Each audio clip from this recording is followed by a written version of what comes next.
Hi, my name is Long Duan. Today I'm going to show you how to configure the MacroProbe to monitor for DDoS against the Data Center Application Services. So let's start by logging into the MacroProbe.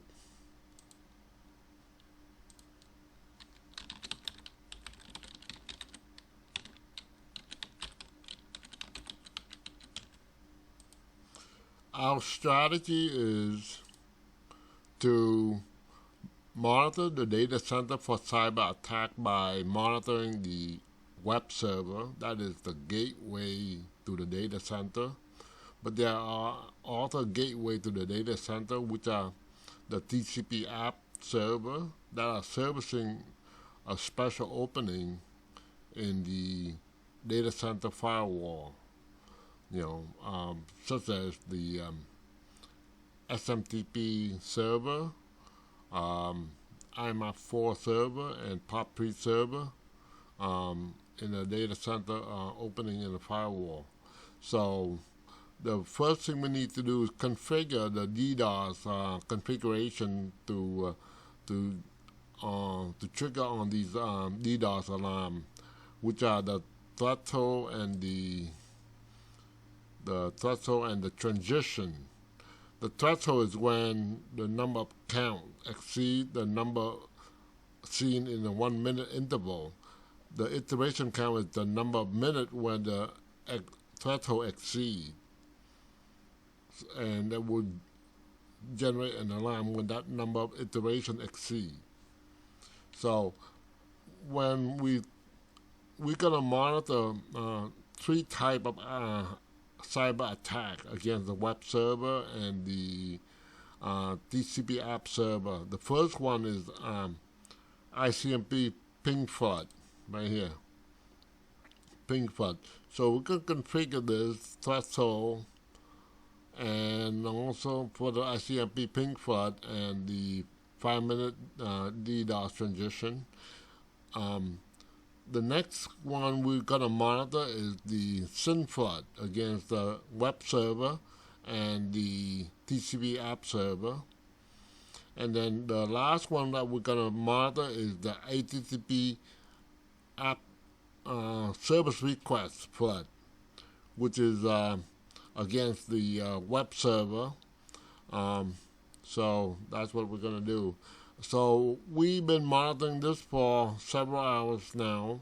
So we're gonna go to the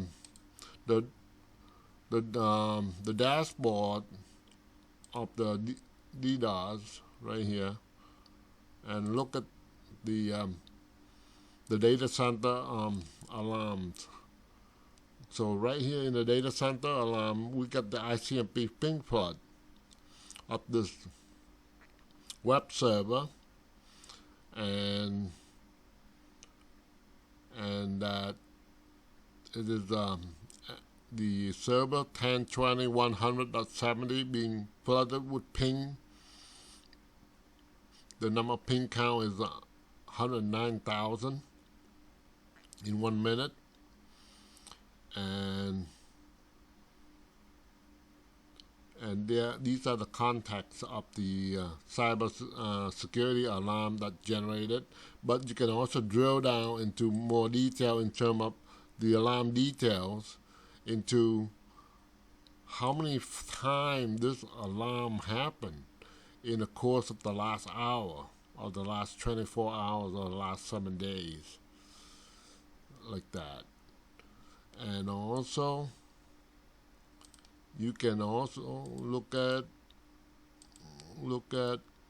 the list of attackers. This is the attacker IP address. These are the contacts of the alarm, cybersecurity alarm, that you can use later on in the other security monitoring, such as blacklisting or botnet monitoring. So this is the context of the security alarm is very useful to fine-tune your cybersecurity monitoring. Especially when you want to blacklist something, or when you want to monitor a certain botnet that will happen later on. So server being attacked, this is the server being attacked, 10.20.100.70.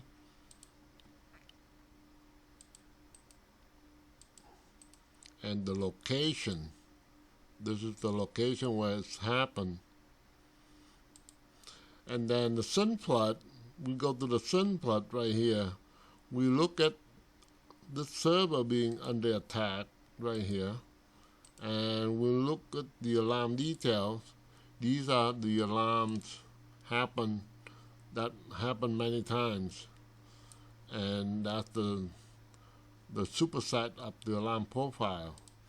And now if we look at the list of attackers, these are the number of attacking clients that are attacking the web server in the SYN Flood attack. These will give you a very good contact into who's involved in the attack, in the coordinate attack of all the web server in the data center. And then the list of server being under attack. These are all the web server that are being under attack by the list of client that we just seen. And list of location. These are the 3 locations being under attack.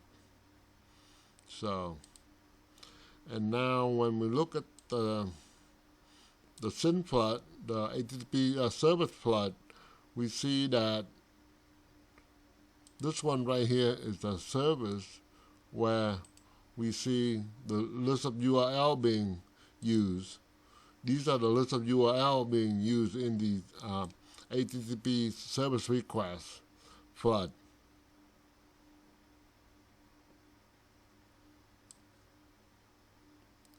Okay. Now we look at the TCP app server that are the opening to the firewall that service the special app. So we see that these are ICMP Pings Flood right here. So we have the same alarm details and server being attacked and attack location, and then also the TCP SYN Flood attack, which we call list of server list of attacker. These are the list of attackers that are involved in TCP server attack, SYN Flood, and the number of server being under attack, and the location